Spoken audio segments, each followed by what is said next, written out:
Hello, everybody. Welcome to another episode of Dirt Nap City, a podcast about interesting dead people. What's going on, Kelly?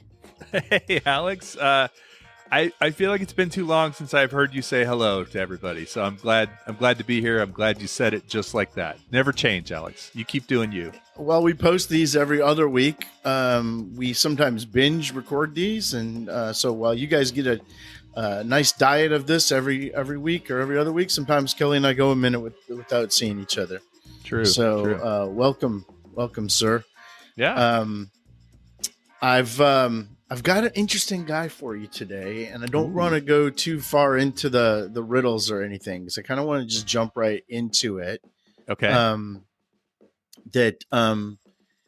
So I think the biggest hint might be where he was born, and before I start here, before I get into that, we got a. Did you get the message? We got a message. Oh yeah, from Jay. Yeah, from Jay. Hey Jay, what's going on? Yeah. So Jay's a big fan. Jay is actually a captain on United Airlines. So you might be flying with Captain Jay someday. Well, how are you doing, Captain Jay? Hopefully we're entertaining you right now. Yeah, he did the thing where if you go down below and you click something, in the description, there's a little thing that says message us now. And when you click it, it sends us a text right away. But because we pre-record these things, you might not hear back from us for a couple of weeks. So if you do it, please do it, but just don't expect an answer. But really, the best thing you can do is ask a question or something, because then we can respond to it a bit more quickly than and you'll know it was you. But we're going to give Jay a shout out, because Jay's a big fan. He's been a fan since day one. I appreciate that. It still won't be quick though if you send it. I mean, unless depends on your definition of quick. Yeah, it'll be about as quick as mailing us a letter. Yeah, maybe even slower than that. Yeah. Do you remember they used to have the thing where you would mail something and it was always Pueblo, Colorado that you had to mail it to? You remember that? Yeah. Oh yeah. That was where you'd be a pamphlet, you'd get a pamphlet from Pueblo, Colorado to learn about some sort of thing you could buy or some sort of conspiracy theory. Yeah, we should get a post office box in Pueblo, Colorado and just have that as an address, as a throwback. All right. So the guy I want to talk about today, I don't know when you guys are listening to this, but it pertains to something that's in our time, about to start here. This guy was born in 1887. So that puts him square into the born in the 19th century, but really made his bones in the 20th century. Okay. And he was born in Oklahoma, which actually didn't become a state for another 20 years. Oklahoma was his wasn't wife a named state. Betty Lou Thelma Liz? No. Okay. Yeah, I don't think so. He was born in Oklahoma. Up against the wall, redneck mother. Oh, right. No, he wasn't. Not that. He died in 1953 in Lomita, California. Lomita. And he was the male equivalent of Babe Dietrichson Zaharias. Some would call him the greatest athlete America has ever seen. Okay. Well, I mean, I got to say the first person that popped into my head, although it's wrong on a lot of levels, is Bruce Jenner. But I don't think it's Bruce Jenner. Not born in 1887. No. And again, I said wrong on. And he's not dead. She's not dead. I'm thinking though of athletes that were more like Olympic athletes. Is that kind of the? Yep. Okay. Yep. I've got Olympic fever right now. Okay. Yeah. I got a fever of those Olympics. Man, I don't know that I'm going to know this. I don't know the obscure. Is it a pretty famous name? To me, yeah. I mean, he's the greatest athlete. Yeah, he was named the greatest athlete of the first half of the 20th century. Wow. Okay. it's kind of cool if you don't know, because I'm like Babe Dietrichson Harris. I think that he's got a compelling story. Did he ever play any pro sports? Yeah. Okay. But he was also in the Olympics. Native American. Okay. I don't know, man. Jim Thorpe. Jim Thorpe. Okay, I know that name, but Okay. I would have never guessed that. Okay. So Jim Thorpe, when I was growing up, he was somebody that I really was kind of obsessed with. There was a movie that came out in the 50s starring Burt Lancaster called Jim Thorpe All-American. And this guy, similar to Babe Dietrichson Zaharias, didn't just play a sport like Muhammad Ali, or I guess Michael Jordan technically played two sports, but some of our great athletes, or Babe Ruth, were known for one sport, but this guy was kind of good at everything. And he everything he touched, kind of like our friend Babe. But he was born on a reservation in Oklahoma. Like I said, he was part of the Sac and Fox tribe. And I'm not going to get into too much about how, there's another alternative version of this podcast where we could go into, Sac and Fox getting relocated, and, the mistreatment of Native Americans in this country. But I'm not going to quite go there. We're going to keep this a little more lighthearted. But he grew up in Oklahoma. His father was actually not Native American. His father was actually Irish. And his mother was from the Sac and Fox tribe. And his native name was Watho Huck, which means, and so the way that a lot of Native Americans would name their, I guess other cultures too, is that they name you after whatever is going on while you're being born. Did you know that? Yes. I've heard a very dirty joke about that before. So probably dirty and unpolitically correct, so I won't repeat it. Right. So his name means path lit by great flash of lightning, because I guess when he was being born, there was the path leading up to their house, which typically in the dark, there was a big bolt of lightning and it lit up their area, the house. So bright path, or path lit by great flash of lightning. Watho Huck was his native name, which is kind of cool because he became a really fast runner. That's just kind of cool. Yeah, path of light. I guess though, your mom was probably watching Jeopardy when you were born. Then is that what happened? Why would that be? Alec Trebek. Oh, I get it. So, yeah, I thought there was an insult in there somewhere, but there wasn't. You told me that your grandfather called you Alec, and I said I'm going to start calling you Trebek, and you said good luck with that. Yeah, so I was trying to work that back in. Yeah, I think it was Alex Trebek though. I know, but for some reason Alec Trebek it's like Alec Guinness. So back to Jim Thorpe. Oh yeah, so Jim Thorpe, he actually had a twin brother. And they were like inseparable, but unfortunately, he died when they were 9 years old of pneumonia. Back then. Oh wow! On a reservation in the late 1800s. There's a lot of things that could take you out. And he wasn't super happy at home. He ran away from home a lot, and his dad sent him to a boarding school in Kansas. And then when he was home on the break, his mother died actually in childbirth. And then he didn't get along super well with his father, so he left home to work on a ranch. You'd think all this would happen like in the course of somebody's adolescence, but at this point, he's only still 16 years old. Wow. Like all that happened before he was 16. Yeah. He came home, and then he went to a school called Carlisle Indian School. And that, if you're a fan of Jim Thorpe, Carlisle Indian School is kind of a famous place. It's in Pennsylvania. He was in Oklahoma, but this place is in Pennsylvania. And it was kind of like a college. It was a boarding school, but it was also so you spend 5 years there. And he went there when he was like 16.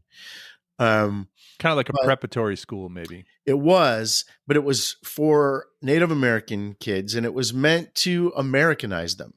It Wow. was meant to, I think the word they used back then was civilize, Yeah. There's pretty awful racist stuff going on with education of natives, but the idea was to integrate them into a society where they weren't bound. They like unlearn all their native ways and learn the ways of Western culture. What's really sad about that is probably the people who were doing that, who ran that school and who had the idea to deprogram, people and make them more Mm-hmm. white, so to Mm-hmm. speak. They probably sincerely thought they were doing a good thing. Yeah, they call it even though they weren't. I think they call it detribalizing you. Wow. You're right. They probably thought that, because the stereotype was that they were savages, right? Or that they were like wild animals that couldn't be tamed. It was terrible. So they prided themselves on, look what we can do to these native kids. We can turn them into respectable, civilized people. Yeah, terrible message. But the first thing they do is they'd go and cut your hair. Which hair in native cultures means a lot. Yeah. And then they give you a uniform that was like, made you look like you were, in England or something. But Did you look like a guitarist for AC/DC? Yeah, exactly. Probably, yeah. The one thing that this school was really good at, though, was sports. And like I said, it was kind of like not really a high school, but more like a college. In fact, they played the Ivy League teams in sports. So they would play Harvard and Princeton and Yale, but also play like Army and Navy, Wow. West Point. And while he was there, his in his first year, so he was like 16, his dad actually died in a hunting accident. I think he got gangrene from an infection. So Jim dropped out of school, went home, raised some more, got some more money from working on ranches, but he came back to school in 1907. So he was like 20 years old then. He came back to Carlisle. And there's some great stories. Like the thing about guys from, the early 1900s and some of these great athletes that you hear these stories that are just like almost like superhero stories, and a lot of this is represented in that great movie from the 50s. But so the one story about him is track and field prowess is that he walked on his first day of school. He walked past the track like he was just passing it, and people were high jumping. And then he went over there in his street clothes and beat all the high jumpers. And he was in his street clothes. He jumped 5'9". And this was before the Fosbury flop, where you would just basically jump as high as you could and kind of with a scissor kick. And go over 5'9" is no joke. That's like, jumping over a regular size person. Yeah. In his street clothes, beat all of the other guys on the team. Dang. So he played football. And again, think of this not like a high school. Think of it like a college. He played football there. He played baseball. He played lacrosse. And he did ballroom dancing. Not only did he do ballroom dancing, he won the national championship in ballroom dancing in 1912. Little known fact about Jim Thorpe. Dancing, literally dancing with the stars. You know who the football and track coach was at Carlisle Indian School in the 1900s? No idea. I guarantee you've heard of this guy. Who was it? Pop Warner. Pop Warner. Wow. Now Pop Warner is kind of synonymous with Little League football, Okay. Put your kid in the Pop Warner League. You've ever heard of that? Like no. Pop Warner League? You never heard of that? Nope. Have you ever heard of Pop Warner? Nope. Oh, really? Nope. So like sometimes if you go, my kid plays football, and you go, oh, how old is it? Well, he's just in Pop Warner. Like that's the Little League of football. Okay. So Pop Warner was the actual coach. He was the coach. Yeah. He was the track coach and the football coach. And he didn't want Jim to play football because he was so good at track, but didn't want him to get injured. Yeah. He insisted though. Well, he thought he would get crushed because he just had never played football before. So he says, why don't you let me run this one play? And so he went in there and just nobody could touch him, Wow. And he said, well, I'll let him play because no one's going to be able to tackle him. He was a running back? Mm-hmm. Well, he played running back, defensive back, and then he also kicked and punted. Dang. In fact, today, the college award for best defensive back in the country is called the Jim Thorpe Award. Okay. Yeah, I was also going to just throw in there too. You probably know this, but I thought it was interesting that lacrosse is actually a Native American sport. Mm-hmm. Like Yeah. it came from obviously a modified sport, but it came from Native Americans who would play it over, I think, miles and miles of land. Yeah. Like I'm actually surprised they let him play that at Carlisle. I would have thought that would be something they'd banned. Oh yeah, well, if they were trying to detribalize these guys. Right. So in 1911, in one of the biggest upsets in college football history, Carlisle Indian School beat Harvard. Now back then, it's not like it was the top college football teams in the country were like the Ivy League teams, like the Harvard. Okay. So Harvard was like one of the best team in the country, and they beat Harvard 18-15. And Jim Thorpe had all the points for Carlisle. Wow. He had a touchdown, he had an extra point, and he had 4 field goals. So that's awesome. So he was the man for sure. The next year they played Army and won the national championship. So like the college football national championship went to Carlisle Indian School in 1912.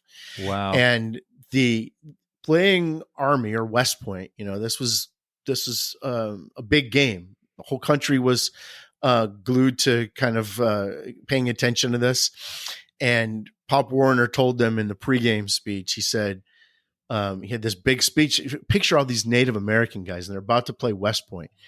And this was in 1912. I mean, it only been 22 years after the last Army battle at Wounded Knee, right? Yeah. Still, the wounds were still fresh. Oh my gosh. He said, your fathers and grandfathers are the ones who fought their fathers. These men playing against you today are soldiers. They're the long knives. You are Indians. Tonight we'll know if you are warriors. And they went out and they just beat the crap out of Army, 27-6. Wow. And there were, not only was Jim Thorpe in that game, but there were 9 future generals of the Army in that game, including a linebacker named Dwight D. Eisenhower. Who played for Army? Army in that game. Yeah, he was a linebacker. Wow. So they said it was kind of like, that was the end of the Cowboys and Indians saga. That was kind of marked the next chapter. They got their revenge in that game, at least, Yeah. So that was 1912. In the spring of 1912, he started training for the Olympics. The Olympics were in the summer of 1912, and they were in Stockholm, Sweden. Okay. And he was good at everything. So he did the decathlon, and he did this thing called that they used to have back then called the pentathlon. Yeah, is that where you like fire a weapon? You fire a rifle, and so that's the modern pentathlon that they have today. The pentathlon back then was just like half of a decathlon. It was just 5 events. It was the long jump, javelin, 200 meters, discus, and 1,500 meters. Well, he won 4 out of those 5 events, came in 3rd in the javelin, which he was really new at. He had only been throwing a javelin for a few months. He won the gold medal in that. Wow. The modern pentathlon, which happens today, is this random assortment of events. Like you said, it involves fencing. I think that it's supposed to symbolize like the original a military general and all the things he might have to do in battle. So it's right. fencing, but then swimming and equestrian. Like cross country skiing? No, cross country running. Okay. So it's fencing, swimming, equestrian, which is, horse, like show horses, pistol shooting, and cross country. It's like 3K. Dang. They've been talking about changing the equestrian to more like an obstacle course, because what they do is they give you a horse that you've never seen before in this equestrian. Which might make it unfair because you don't really know the horse. Well, that's the idea, is to make it, well, I don't think it's unfair. I think it makes it fair because it's like, how good of a horse person are you? Right? Yeah, but what if you just get a really ornery horse? Well, this has been the issue, is that people get so fed up with the horses that in the last Olympics, and this is going to sound funny, but it's kind of tragic. In the last Olympics, an athlete got so mad they punched the horse. Well, that only sounds funny in the Mel Brooks kind of way, right? It's awful. So they're talking about changing it to like a more of an obstacle course and not just a show. Punch the sawhorse instead. Because I think horses, can be a little stubborn. And if they don't like you, they're going to refuse to do what you're doing. Well, that's exactly what I'm saying, is you could be like a really awesome athlete, and maybe you're even a pretty good horsewoman. Your horse can be a jerk. But yeah, you get a jerk for a horse, and I mean... Or maybe you're the jerk and your horse is just picking up on the vibe. Yeah, exactly. All the so that's not what he was doing. He was doing the regular pentathlon back then. They don't have that anymore. He did the decathlon, which is the 100 meters, long jump, shot put, high jump, 400 meters, discus, 110 hurdles, 110 meter hurdles, pole vault, javelin, and 1500 meters. They still do that today. That's the one that Bruce Jenner was really good at, right? Right. And that's done over 2 days. Okay. He came in the top 4 in all 10 events and won the gold medal in that as well. Wow. He also, in that same stretch, he also competed in the regular high jump event and the regular long jump event. He came in 4th in the high jump. And he did it in his street clothes. Well, here's what's funny is that somebody stole his shoes right before the decathlon. And because he was a badass, everybody knew it. He was kind of the one to beat, and someone stole his shoes, and he was able to find mismatched shoes. He found one shoe, and then he found one out of a trash can, and socks. He didn't have somebody stole his shoes and socks. He found these mismatched shoes and still won the gold medal, still beat. Dang. And I'm sure whoever stole it was probably one of his competitors, Right. There's a story that after he won the decathlon, he was presented the gold medal by the king of Sweden, King Gustav V. And the story goes that the king said, "Sir, you are the greatest athlete in the world." And Jim Thorpe said, "Thanks, King."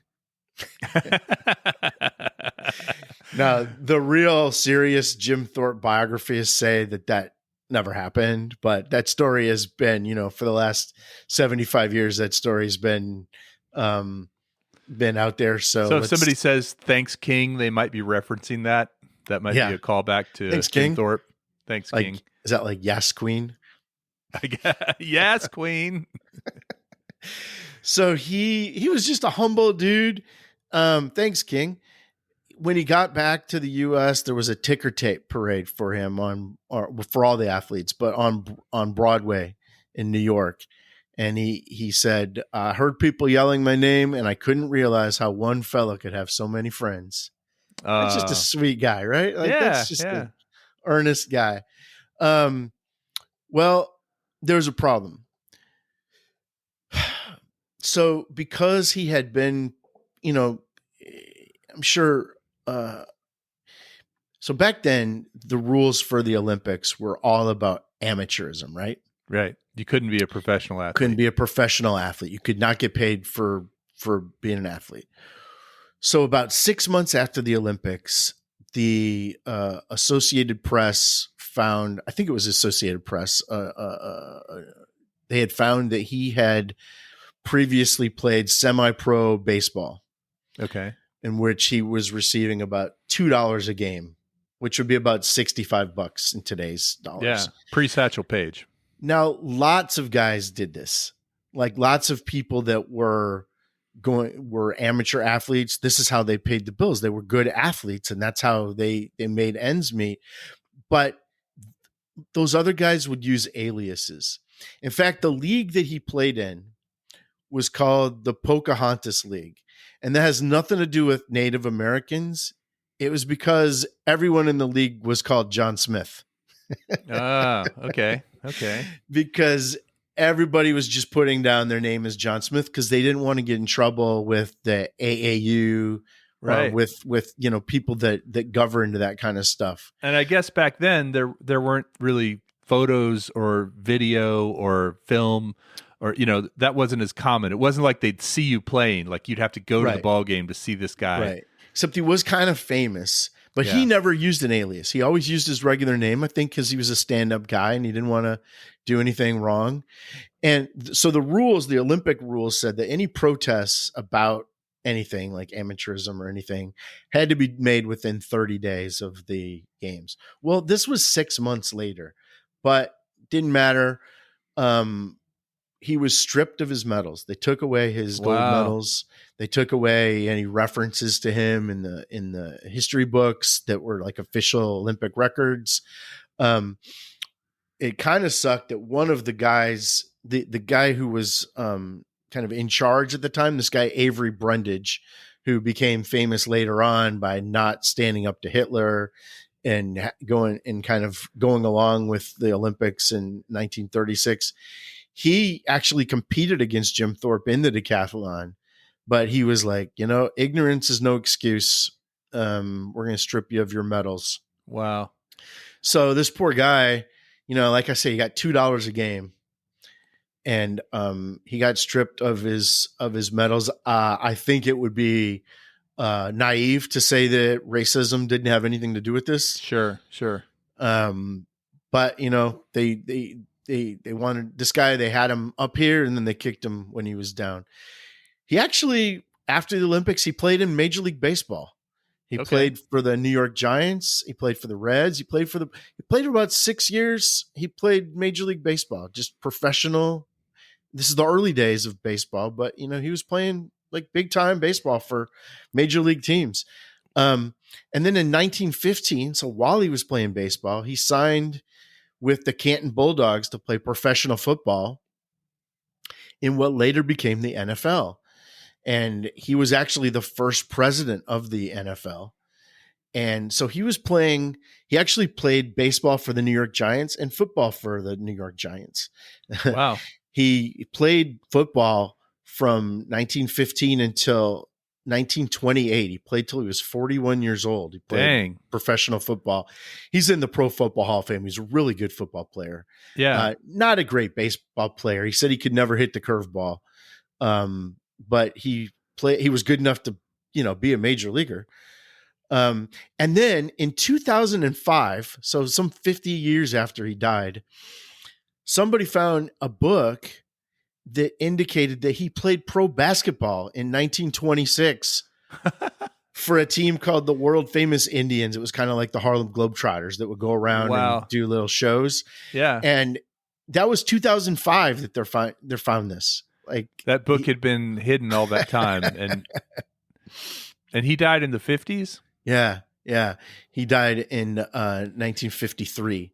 Was he admired by the general public, like of the United States, or was he, we talked about a little bit of racism going on, not a little bit, some racism going on at some point, but did people generally, look up to him as they did? Sometimes I think people who were more racist at the time could look beyond race with athletics. It was easier for them to see the person for who they were if they were a good athlete. And certainly like I mentioned, in 1936, we had the Olympics in Berlin and Jesse Owens. Yeah. I think he was probably in that category where, people praised him as an American hero, but then he still couldn't get a bite to eat, Yeah. He still couldn't capitalize on his fame. He was somebody that everybody knew, but he probably also still couldn't get a job anywhere, Right. I think there was this weird thing going on in this country in the 20th century where you could be famous but not rich if you were a minority, right? Yeah. Which really isn't the case today, other than like, I guess reality people may be famous but not rich. Look at Hawk Tui girl. Yeah, sure. But she'd probably be rich someday. I think she's already got contracts for stuff. Yeah. But today, any old person can get a podcast, I suppose. Well, I don't think we're famous or rich, but. So we're working on it though. So he was in the Olympics. He played baseball. He played in the NFL, played pro basketball. In 1913, They say he was considering playing pro hockey in Toronto also. Wow. I don't know if he had ever played hockey, but it was Right. when He you're could that walk on. athletic, he could probably just go teach me how to skate, and tomorrow I'll be the best player in the league. Yeah. Yeah. So he didn't make a lot of money. You know how he made after his sports career was over, though, he would, and during too, because he wasn't making a lot of money doing that. He was an extra in a lot of movies. You know, westerns were big in the late 40s and early 50s, and he would appear as an extra in a lot of westerns. Huh. And then during the Depression, he sold his rights to his life. I guess you can do that. I guess that doesn't have to be a book about you. You can just sell the rights to your life, and then somebody can make a movie about you and you can't do anything. He sold the rights to his life to MGM for $1,500. Wow. And yeah, that's about 30 grand today. Yeah. $30,000, which still is criminal. That's the classic. I mean, it sounds like the classic white man taking land and other resources from the Native Americans, you know? He was definitely exploited throughout his life. In 1951, that movie that I was talking about, and I love the movie. I used to watch that movie all the time when I was a kid. Jim Thorpe, All American, starring Burt Lancaster. He was paid $15,000 for that movie, and then they gave him a $2,500 annuity also. So, but he only lived 2 more years. So right, that didn't pay great. But he ran out of money. He was exploited. He died broke. But in 1982, his medals were reinstated. About 30 years after he died, and the Olympic medals, the Olympic Committee, of. They decided that what he did maybe wasn't so bad, but they said he would be co-champs with the people that got the medals. But he beat all those people, Right. And those people, it was somebody from Norway and somebody from Sweden, I believe, and they both said we were nothing compared to Jim Thorpe. We were, a distant second and third, right? But the best they could do in 1982 is to give the medals, restore the medals back to his family. Now, the actual medals weren't really stripped. They didn't really take them. He still had those, but the sad part is by 1982, those medals had been stolen. Wow. when he got the medals back, he still didn't have the medals. He didn't have the medals physically. No. Well, he was dead too. So. But in 2022, so just a couple of years ago, the International Olympic Committee finally declared him the sole winner of the 1912 Olympics. It only came 110 years late. Dang. But they finally, recognized him as the true gold medalist like 2 years ago. Yeah. Isn't that crazy? Yeah. You kind of wonder, after all that time, I guess it's important to right the wrong no matter how long it takes. That's true. It's true. And he still has descendants who are very proud descendants of him, and they're, I wouldn't, if I knew that happened to my grandfather or my great grandfather, I would devote my life to making sure that wrong was righted, because that's just wrong, man. Yeah. Yeah. Especially for the fact that I think you're right that racism played a role in it. It wasn't like that was happening to white athletes at the time as often. You could almost make the case that calling him a co-champion is more disrespectful than stripping his medal in the first place, because technically he did break a rule. It's a stupid rule, and there were other people that didn't get stripped of their medals when breaking the same rule, but that at least was a rule that he broke. Calling him a co-champ is just historically wrong. He didn't tie with anybody. He beat them fair and square.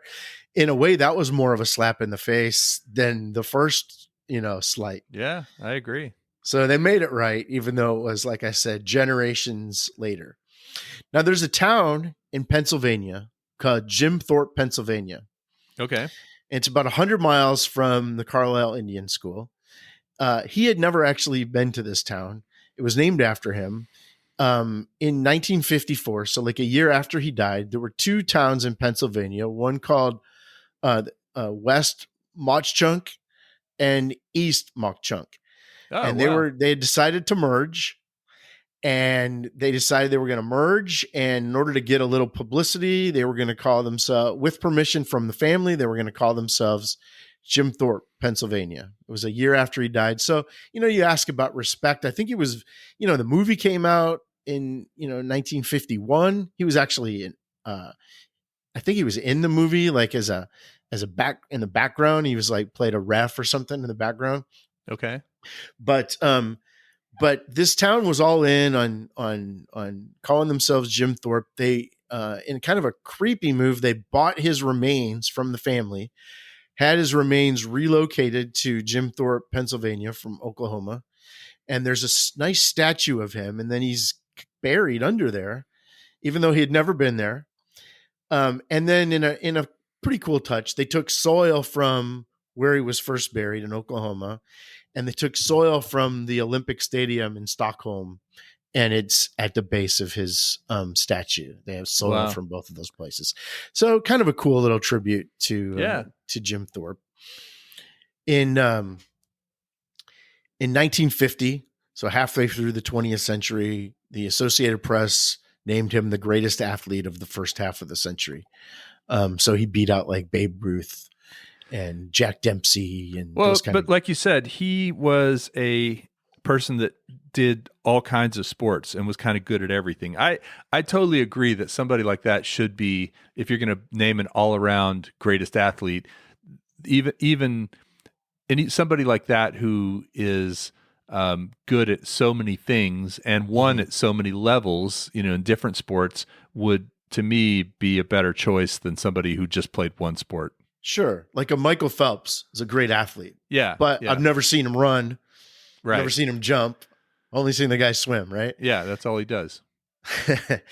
So, you put him still high up on the list, but not as high as somebody who does everything, right? Yep. They also named him the greatest American football player of the first half of the century, right? He was named to the NFL's 50th anniversary team in 1967.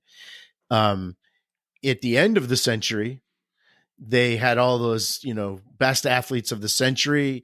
The Associated Press named him the number 3 greatest athlete of the whole century, for the 20th century.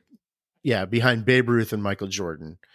ABC Sports named him the greatest athlete of the century. So he's up there, top 3, top 5. So they said Babe Ruth was a better athlete than Michael Jordan? Babe Ruth was number 1, Michael Jordan number 2.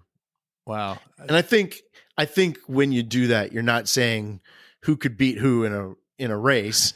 You're saying who had the biggest impact on the game and the sport. Yeah. I mean, Babe Ruth hit more homers than every other team. Right. He was just astronomically more statistically better. Dominated his sport. So I think if you talk about dominating your sport, Satchel Paige, we talked about the same kind of stuff. He was just so much better than everybody else, right? Yeah. He's in the Pro Football Hall of Fame, the College Football Hall of Fame, the Olympic Hall of Fame, and the USA Track and Field Hall of Fame. And we should work on getting him in the Rock and Roll Hall of Fame. I think that there's people that are less rock and roll than Jim Thorpe for sure. Well, and he fits right into perfectly of what this show is all about, for me at least, because I had heard the name, but if you had asked me to say anything about him other than he was an athlete, I couldn't have told you anything. So now I know a lot about this guy that I didn't know before. He's in the National Native American Hall of Fame. I mentioned the Jim Thorpe Award is named. The MVP award in the NFL is called the Thorpe Award. Wow. They put him on a postage stamp in 1998. I guess pretty much though these days, is that big of an honor? I think pretty much. I mean, Jeff Probst is probably on a postage stamp now. Yeah, it's a dead end honor. It's an old school honor that we don't, that used to mean a lot, but maybe not so much anymore. Having said that, if you're listening and you're in the U.S. Postal Service and you want to make a Dirt Nap City postage stamp, we're down. Yeah, 100%. We like the mail. We'll even show up and get our picture taken for it. We'll dress up. Ribbon cutting, envelope licking. You tell us what you want us to do and we'll do it. his I think maybe his final honor came in May of this year, just a few months ago. 2024. It was announced that he would be receiving the Presidential Medal of Freedom, which is the highest civilian honor that an American can get. So his family, this generation of his family, is finally seeing some of the wrongs get righted. Obviously, it would have been great if it happened in his lifetime. He died a pretty young guy. He died 60. He wasn't 70 years old. He was like in his mid 60s.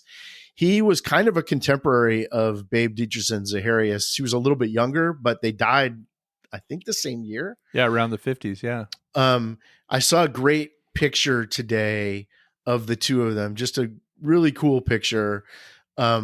He won the best athlete of the first half of the 20th century. She won the best female athlete and so they were at the award ceremony, and he has his arm around her, and it's just a really cool. I don't know if that's the only time they ever met or if they were friends. Right. But it's just and they were both old by then, but neither one of them got to be that old, And she challenged him to a goldfish swallowing contest. Yeah. And they were both only 3 years away from their dying. hitting a dirt nap city. But yeah, it's really cool that they got to have that picture together. The picture's great. And so those are our two our resident athletes. But you almost can't talk about one without the other, because they were very similar, and that they kind of came out of obscurity and wouldn't be denied. And they were, it wasn't just an opinion that they were the best athletes. They beat everybody and everything anytime they strapped on their shoes, Yeah, if they or somebody else's shoes. Yeah, exactly. So that's awesome. Jim Thorpe for you, man. Thank you. Like I said, right up the middle as far as what we do on Dirt Nap City, and that is tell the stories of people you might have heard of, but you don't know much about. When we first made our list, when I first made my list, when we knew we were doing this show, I made a list of about 10 people, and he was on my list, but I wanted to wait until the Olympics to do him. Nice. So. Yeah. All right. Well, let's hope that the Olympics bring the world together as it should, and that we find the next Jim Thorpe in this Olympics, somebody else who's doing amazing stuff and is a humble person about it. Yeah. Thank you. Bye.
echoes in the hall.